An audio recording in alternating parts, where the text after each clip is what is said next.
bringing to you guys another episode of my DFS show. And tonight I'm talking about this pretty big NBA slate we got on our hands. There's some tough value to come by tonight. Questionable guys, we got to wait till closer to tip off to figure out who to start in their places if they are out. And I'm just going to be giving you guys some tips on who to pick, which games to fade, and which games you should be picking from due to their high point total and close spread. If you watched my video yesterday, you should have done pretty well. Most guys I mentioned and were high on, they did pretty well, and that resulted in my cash and GPP lineups both cashing in. So if you haven't gotten on those lineups, you probably should on my site. And football capped off an amazing week for week 7. I do 5 slates a week for cash and GPP, so 10 lineups. I went 10-0 in week 7, so make sure to be jumping on that for week 8. The balance is getting up there, and hopefully you guys are also riding the profit. So for tonight, let's dive right into things. First game on the slate is Chicago at Charlotte. Kemba Walker finds himself in a really good spot tonight. The only issue here is there could be a blowout if the Hornets get going. They're a far better team than the Bulls. But I don't know. I think this game could stay fairly close. I see Kemba Walker definitely being needed in the fourth quarter to finish this game off. 8,500 is a pretty fair price for him. He's a guy who's going to consistently get up towards 40, a little more than 40 fantasy points a night. So if you're really on the fence of picking Walker, I would lean on the side of yes over no. He's in a good spot tonight. Zach LaVine, he's a guy who's going to be the focal point of their offense. 8,400 is just a little pricey for me. I would much rather have Kemba Walker over LaVine. Walker has proven to be more consistent and just an overall better player as of now. LaVine does have great potential. But you could pick him. I don't expect him to score over 30 points every night, so I think he's just doing some crazy things right now, and you can't really expect that out of him every night. 8,400 is a high price tag for him. It was nice when he was in the low 7,000s. Chris Dunn is going to be out again along with Bobby Portis, but FanDuel quickly adjusted the salaries. Jabari Parker is supposed to get some extra run, but he's 7K. I just don't see the need to spend up for him. Cameron Payne has been adjusted to 5,800. I'm all set with that. He's a guy that can easily dud because they have that young rookie as well. I forget his name. He's got a really long name. Ryan, I'm not even going to try to say his last name, but he's a guy who will play for Payne if Payne isn't playing up to his standards, and he comes off the bench and plays well. So Payne is just not worth 5,800. Justin Holiday's a pretty good play here at 5,400. He's more of a GBP guy. He's going to get the minutes, but he's shown that he can play a lot of the game and really just not do much. But he does have the high ceiling of 35 to 40 fantasy points, so if you're willing to risk it, I don't mind it. As far as everyone else goes in this game, I don't love it. I don't love anyone else. Maybe Kemba Walker, that's about it. Golden State at New York, at the Madison Square Garden. This game could easily turn into a blowout. Steph Curry could easily do what he did against Atlanta. Or was it Atlanta? I think. No, it was Washington. My fault.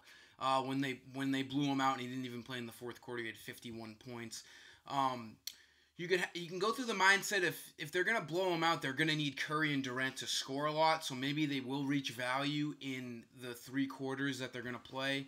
I'd say they're more on the GBP side of things. I can't see myself spending 10K on Curry when he could easily not play in the fourth quarter tonight. It's just really risky. This game is, surprising enough, a big fade for me. I don't love many people in this game.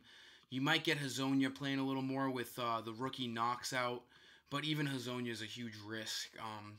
I had Cantor 2 nights ago, and he played 18 minutes. It's like, I don't understand. I paid top dollar for him, and he ends up not even playing most of the second half. So I've lost all trust in the Knicks team already.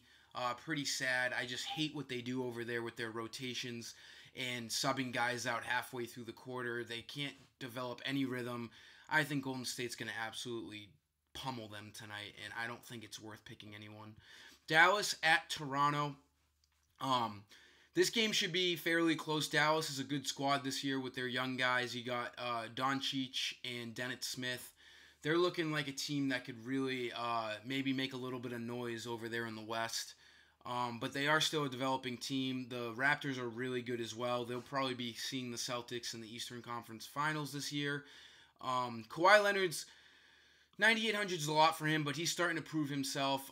Definitely starting to get back in the rhythm of things after missing a lot of 2017. I think he's an okay play at 9,800. They're going to rely on him a lot. And we have a chance of Fred VanVleet not playing tonight due to a toe injury, so keep an eye on that later on. If he is out, I do think Danny Green gets more run. 5K is a little hefty of a price for him. He's more of a GPP guy, but he could easily get 30 minutes like he does every night, but have more usage with no VanVleet in there. So he's more of a GPP guy just because he's strictly a scorer. Doncic, 7,400, not a terrible price tag for him.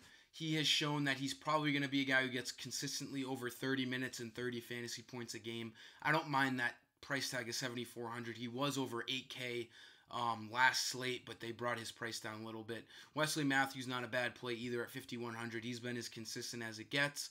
But again, there is a little risk there because he's strictly a scorer, so if his three ball isn't falling, he's not really going to generate you many fantasy points. So just know your risk there.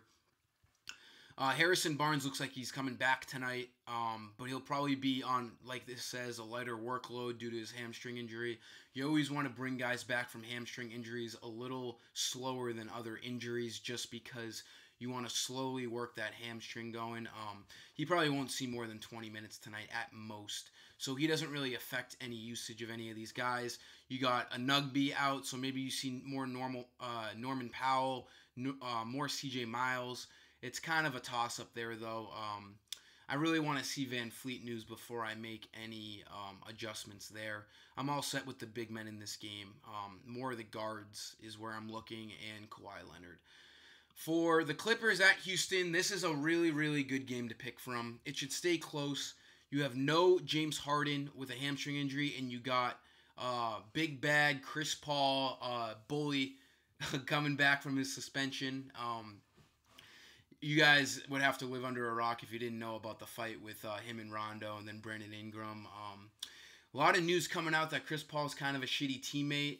Glenn Davis of the Celtics has played with him and Rondo in his career, and he said that Paul is not a good teammate, kind of backing up Rondo.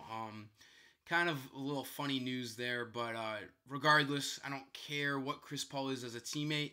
He's a great fantasy player, and without James Harden, that's all we care about. He's going to have a lot of usage tonight. I don't mind spending the 9,700 for him at all. He's going to play a lot of this game, have a lot of usage, should get over 50 fantasy points.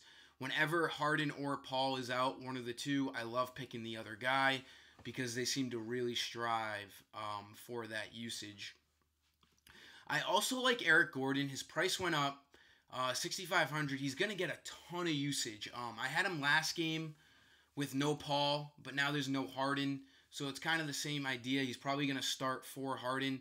He went 3 for 17 from the field and like 1 for 11 from 3. It was just an unbelievably bad shooting night for Gordon. I am not going to let that scare me. He's going to get the same shots up tonight. He's not going to shoot that poorly again. I'm hoping people are going to be off of him because of how bad he shot the ball last game. But he's going to get the same shots up this game. 6,500 is a little pricey, but he should be able to get into the mid-30s in fantasy points tonight. The Rockets are going to need him and Chris Paul to be scoring the basketball. I also love some forwards for the Rockets here. I love Gerald Green as a guy. He's a guy who you pick and you don't even really rely on him getting the low score for you. He can get into the 20s in fantasy points tonight. He should have a lot more usage coming off of that bench. He should play in the mid-20s in minutes. I love Gerald Green tonight. As far as any other Rocket goes, PJ Tucker had a really good game last game. He plays a lot of minutes, so maybe you could hit a flyer on him, but he could always toss a dud for you. I don't mind that play. Clint Capella's not a bad play. 8,100 is a little pricey, but there's plenty of value to go around with these Rockets this game.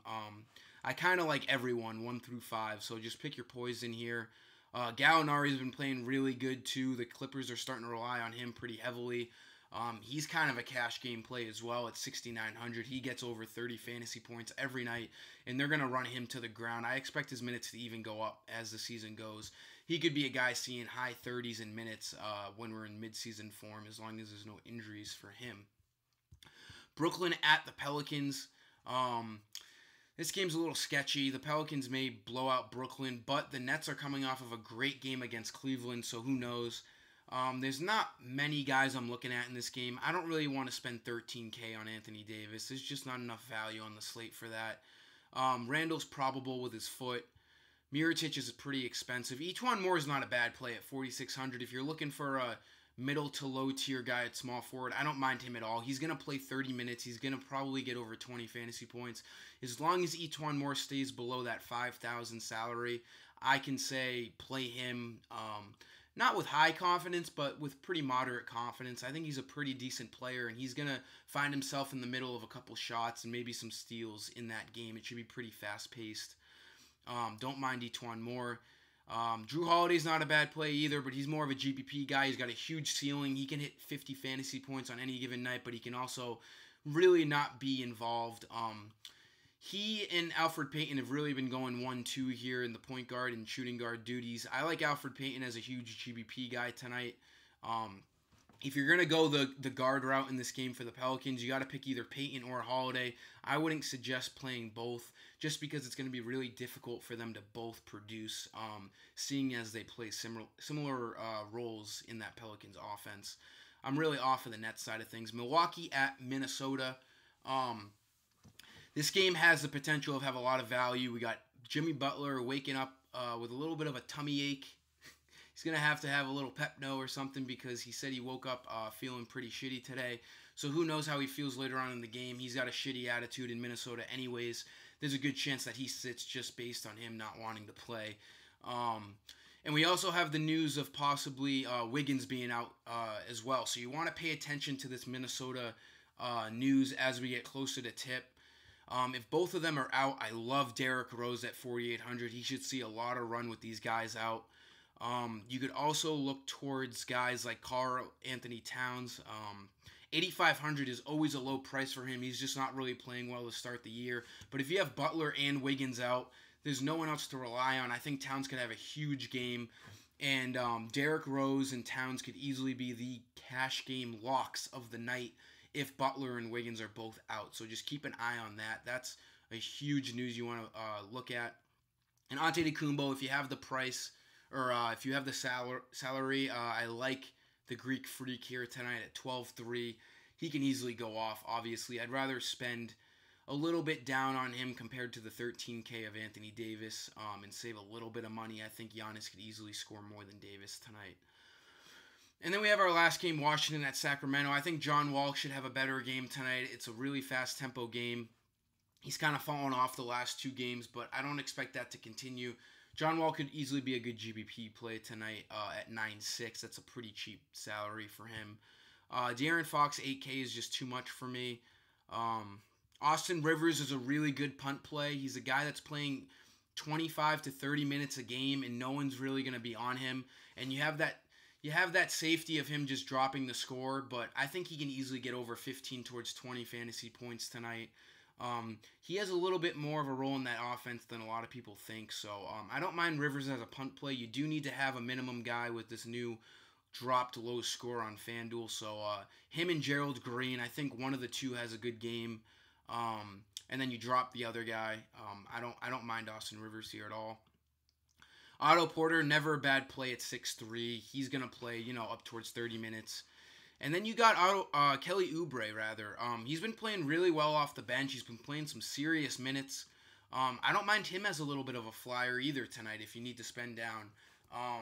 He's a guy who won't be owned, and he can have a huge game. He's definitely a tournament play, but he has a high ceiling, not too low of a floor. He's probably going to get you at least 15 fantasy points, so I don't mind Kelly Oubre here either.